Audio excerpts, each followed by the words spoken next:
So, consider this fictitious example that's inspired by real life. Say you're watching the news and you see a story about a new study on the cholesterol-lowering drug called Cholextra. The study says Cholextra is so effective that doctors should consider prescribing it to adults and even children who don't yet have high cholesterol. Is it too good to be true? You're smart, you decide to do some of your own research. You do a Google search, you consult social media, Facebook and Twitter, you look at Wikipedia, WebMD, a nonprofit website, and you read the original study in a peer-reviewed published medical journal. It all confirms how effective Cholextra is.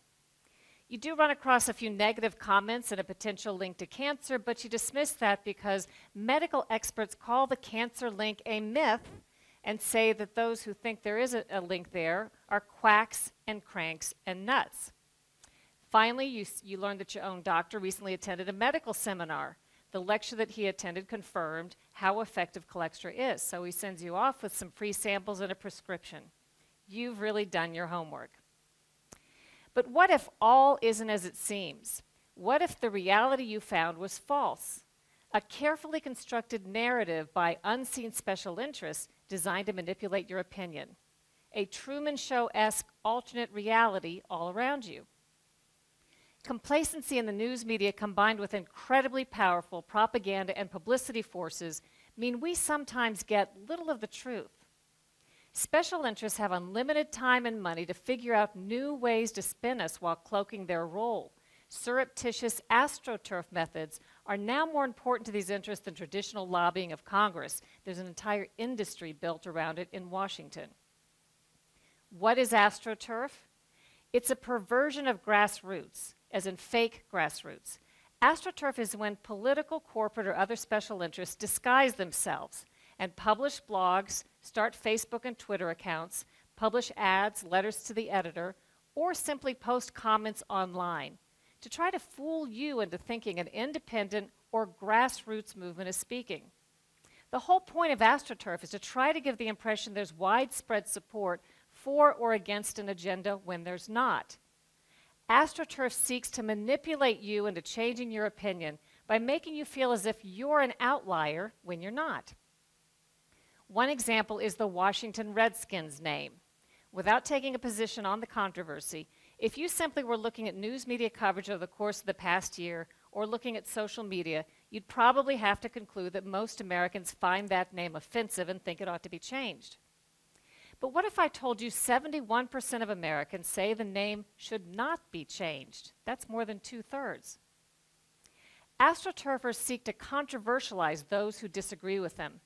They attack news organizations that publish stories they don't like, whistleblowers who tell the truth, politicians who dare to ask the tough questions, and journalists who have the audacity to report on all of it. Sometimes AstroTurfers simply shove intentionally so much confusing and conflicting information into the mix that you're left to throw up your hands and disregard all of it, including the truth. Drown out a link between a medicine and a harmful side effect, say vaccines and autism, by throwing a bunch of conflicting paid-for studies, surveys, and experts into the mix, confusing the truth beyond recognition. And then there's Wikipedia. AstroTurf's dream come true. Billed as the free encyclopedia that anyone can edit, the reality can't be more different. Anonymous Wikipedia editors control and co-opt pages on behalf of special interests. They forbid and reverse edits that go against their agenda. They skew and delete information in blatant violation of Wikipedia's own established policies with impunity, always superior to the poor schlubs who actually believe anyone can edit Wikipedia, only to discover they're barred from correcting even the simplest factual inaccuracies. Try adding a footnoted fact or correcting a fact error on one of these monitored Wikipedia pages and poof, sometimes within a matter of seconds you'll find your edit is reversed. In 2012, famed author Philip Roth tried to correct a major fact error about the inspiration behind one of his book characters cited on a Wikipedia page. But no matter how hard he tried, Wikipedia's editors wouldn't allow it. They kept reverting the edits back to the false information.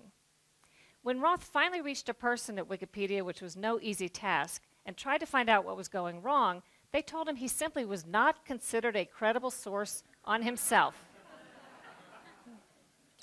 A few weeks later, there was a huge scandal when Wikipedia officials got caught offering a PR service that skewed and edited information on behalf of paid, publicity-seeking clients in utter opposition to Wikipedia's supposed policies. All of this may be why, when a medical study looked at medical conditions described on Wikipedia pages and compared it to actual peer-reviewed published research, Wikipedia contradicted medical research 90% of the time. You may never fully trust what you read on Wikipedia again, nor should you. Let's now go back to that fictitious Colextra example and all the research you did. It turns out the Facebook and Twitter accounts you found that were so positive were actually written by paid professionals hired by the drug company to promote the drug. The Wikipedia page had been monitored by an agenda editor also paid by the drug company. The drug company also arranged to optimize Google search engine results, so it was no accident that you stumbled across that positive nonprofit that had all those positive comments. The nonprofit was, of course, secretly founded and funded by the drug company. The drug company also financed that positive study and used its power of editorial control to omit any mention of cancer as a possible side effect. Once more, each and every doctor who publicly touted Colextra or called the cancer link a myth, or ridiculed critics as paranoid cranks and quacks, or served on the government advisory board that approved the drug, each of those doctors is actually a paid consultant for the drug company. As for your own doctor, the medical lecture he attended that had all those positive evaluations was, in fact, like many continuing medical education classes, sponsored by the drug company. And when the news reported on that positive study, it didn't mention any of that. I have tons of personal examples from real life. A couple of years ago, CBS News asked me to look into a story about a study coming out from the nonprofit National Sleep Foundation. Supposedly, this press release coming out said, the study concluded we're a nation with an epidemic of sleeplessness and we don't even know it, and we should all go ask our doctors about it. A couple of things struck me about that. First, I recognized the phrase, ask your doctor, as a catchphrase promoted by the pharmaceutical industry. They know that if they can get your foot through the door of the doctor's office to mention a malady, you're very likely to be prescribed the latest drug that's marketed. Second, I wondered how serious an epidemic of sleeplessness could really be if we don't even know that we have it. Right? It didn't take long for me to do a little research and discover that the National Sleep Foundation nonprofit and the study, which was actually a survey, not a study, were sponsored in part by a new drug that was about to be launched onto the market called Lunesta, a sleeping pill. I reported the study as CBS News asked, but of course I disclosed the sponsorship behind the nonprofit and the survey so that viewers could weigh the information accordingly. All the other news media reported the same survey directly off the press release as written without digging past the superficial.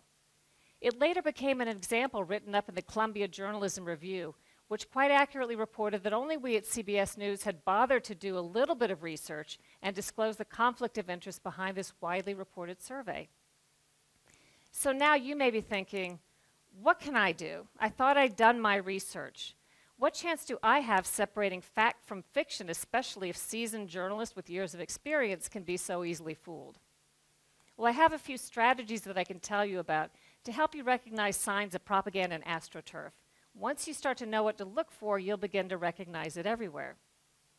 First, hallmarks of AstroTurf include use of inflammatory language such as crank, quack, nutty, lies, paranoid, pseudo, and conspiracy. AstroTurfers often claim to debunk myths that aren't myths at all. Use of the charged language tests well. People hear something's a myth, maybe they find it on Snopes, and they instantly declare themselves too smart to fall for it. But what if the whole notion of the myth is itself a myth, and you and Snopes fell for that? Beware when interests attack an issue by controversializing or attacking the people, personalities, and organizations surrounding it rather than addressing the facts. That could be AstroTurf. And most of all, AstroTurfers tend to reserve all of their public skepticism for those exposing wrongdoing rather than the wrongdoers. In other words, instead of questioning authority, they question those who question authority.